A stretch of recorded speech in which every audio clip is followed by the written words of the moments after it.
बिस्मिल्लाहिर्रहमानिर्रहीम। अस्सलाम वालेकुम। जैकब न्यूज़ सां मां आहियां आबिद अली मंगरियो। पेश आहिनि हिन वक़्त जूं हेडलाइन।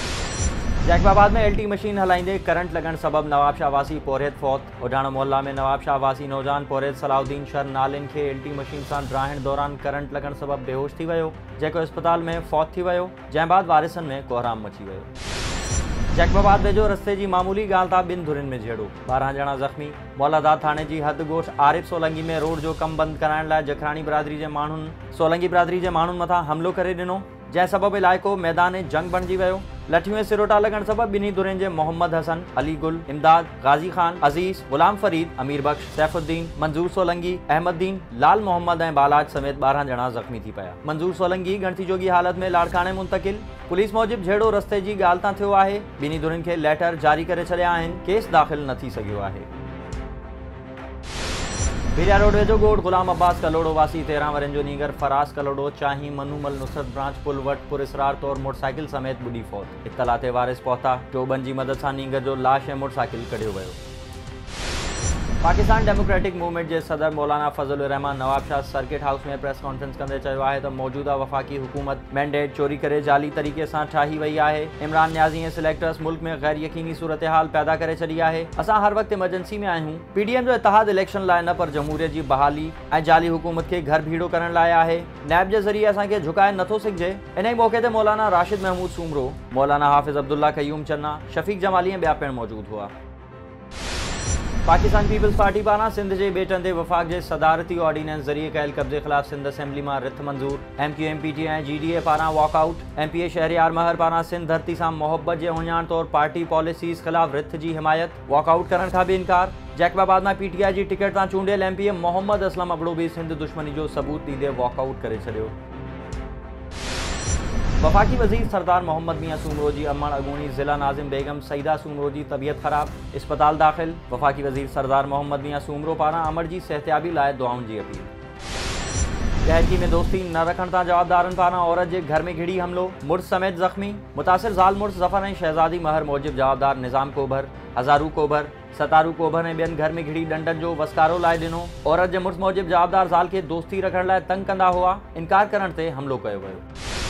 कड़ी यासीन शहर में बिरोही बिरादरी जे हथियारबंद ऐं पुलिस में झेड़ो, फायरिंग सबबु हिकु ॼणो ज़ख़्मी। पुलिस मूजिबि मुंगराणी बिरोही बिरादरी में थियल झेड़े में मुलविस जवाबदार खे गिरफ़्तार करण लाइ पहुतासीं त जवाबदार बाबर बिरोही असां मथां फायरिंग कई ऐं जवाबी कार्रवाई में हू ज़ख़्मी थी पियो। होॾां ज़ख़्मी जे मामे अजब बिरोही ॿुधायो त ASI नसरुल्ला लाशारी बाबर बिरोही खे मंथली लाइ तंग कंदो हो। इनकार करण तां खेसि कूड़ो मुक़ाबिलो ॼाणाए गोली हणी ज़ख़्मी कयो वियो आहे। दहकी में बाईपास से ट्रॉलर जो रिक्शा खे टक्कर, नौजवान इमरान खोसो ज़ख़्मी। तालका अस्पताल में ड्यूटी डॉक्टर मौजूद न हुअण सबबु ज़ख़्मी तड़पंदो रहियो। वारिसनि खे सरकारी एम्बुलेंस न मिली, खेसि गणती जोगी हालत में रहीम यार ख़ान खणाए विया। सिंध जे मुख़्तलिफ़ शहरनि में वापडा मुलाज़िमनि पारां वापडा जी इम्कानी निष्कारी ख़िलाफ़ एहतजाज कया विया। दहकी में वापडा जे मुलाज़िमनि हाइड्रो यूनियन इलेक्ट्रिक वर्क्स पारां मोहम्मद सलीम समेजो, शम्स भुट्टो, अब्दुल हमीद पिताफ़ी ॿियनि जी अॻवानी में ऑफिसनि जी तालाबंदी करे ॿाहुनि ते कारियूं पटियूं ॿधी कमु छॾ हड़ताल करे एहतजाज कयो वियो। कनकोट में वापडा हाइड्रो यूनियन पारां वापडा जी इम्कानी निष्कारी ख़िलाफ़ डिविजनल चेयरमैन असगर अली बिजाराणी, सैयद रशीद अहमद शाह, बाबू रबनवाज़ सोरियाणी, मतीउल्लाह अवाण, नूरुल्लाह सूमरो ऐं ॿियनि जी अॻवानी में ऑफिसनि जी तालाबंदी करे एहतजाज कयो वियो। शिकारपुर में हाइड्रो यूनियन पारां आगा शोएब पठान, सोहेल अहमद मलाणो, गौस बख्श संजराणी ऐं ॿियनि जी अॻवानी में निष्कारी ख़िलाफ़ एहतजाजी मुज़ाहिरो करे रैली कढी वई, जेका सदर, स्टेशन रोड, जहाज़ चौक ऐं जुमाणी हाल खां थींदी शिकारपुर प्रेस क्लब पहुती। कानपुर भरिसां ॻोठ उबड़ी वासी ग़ुलाम शबीर बुख्ती जो माउ नसीम बेगम, मोहम्मद अकरम, भेण राबेल ऐं भाउ मोहम्मद असलम समेत मिल्कियत में हिस्सो न ॾियण तां चाचे ख़िलाफ़ एहतजाज। संदन चवण हो त वालिद मुरीद हुसैन जिगर जे आरज़े में फौत थी वियो आहे। चाचो परवेज़ मिल्कियत मां हिस्सो नथो ॾे, जॾहिं त फुफड़ मौला बख्श बुख्ती नौकरी ॾियण जे बहाने 50,000 रुपया वठी हड़प करे वियो आहे। वालिद खे जहिरो ॾींदड़ भेण राबेल बि बीमार रहंदी आहे। चाचे ऐं फुफड़ ख़िलाफ़ कार्रवाई करे असां सां इंसाफ़ कयो वञे। दहकी में मुबैना ॾाढाई जो निशानो बणियल ओबावड़ो वासिण बेवा औरत जो पुलिस ऐं हिंदू जवाबदारनि ख़िलाफ़ एहतजाज। मुस्मात रेहाना मलिक एहतजाज कंदे दायो आहे त 3 ॾींहं अॻु ॿारनि जा स्कूल बैग ऐं किताब वठण लाइ दहकी शहर आयुसि, जिते बाईपास तां 4 कार सवार जवाबदारनि इंदर नरेश ऐं 2 अणसुञातलनि अगवा करे 2 कलाकनि ताईं इज्तमाही ॾाढाई जो निशानो बणायो। ओबावड़ो पुलिस फ़रियाद वठण खां इनकार कंदे दहकी मोकिलियो, पर दहकी पुलिस बि जवाबदारनि खे गिरफ़्तार न करे रही आहे। SSP खे अपील थी कयां त जवाबदारनि खे गिरफ़्तार करे मूं सां इंसाफ़ कयो वञे। ठरी मीरबा में ॻोठाणनि पारां ॻोठ जो लंग बंद कंदड़ बासरनि ख़िलाफ़ ॻोठ फैज़ मोहम्मद ख़ास खली वासिन अल्लाह बख्श मोहम्मद सुलेमान अख्तर अली मोहम्मद सरवर ऐं ॿियनि जो एहतजाज। संदन चवणो त बासर मोहम्मद हयात जोगी ग़ुलाम मुस्तफ़ा ऐं ॿियनि ॻोठ तरफ़ ईंदड़ सरकारी रस्तो बंदि करे छॾियो आहे, जंहिं सबबि असांजा ॿार स्कूल वञण खां बि महरूम थी विया आहिनि। डीसी ख़ैरपुर ऐं कमिश्नर सखर खां मुतालबो था कयूं त कब्ज़ेखोर माण्हुनि ख़िलाफ़ कार्रवाई करे रस्तो खोलायो वञे।